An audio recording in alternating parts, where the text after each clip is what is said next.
Hello, in this video I want to show you how to manage Windows notifications on XIAOMI Book S. To do this, first we'll need to click on the Start, navigate to the Settings, inside select the System, Notifications, then we can activate or deactivate notifications. You can also click on the arrow next to it to manage different settings like allow notifications to play sounds, show notifications on the lock screen, show reminders and incoming VoIP calls on the lock screen.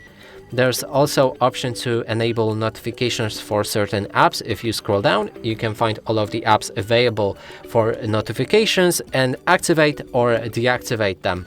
And that's it for this video. Hope you like it. Please consider subscribing to our channel, leave a like and a comment below.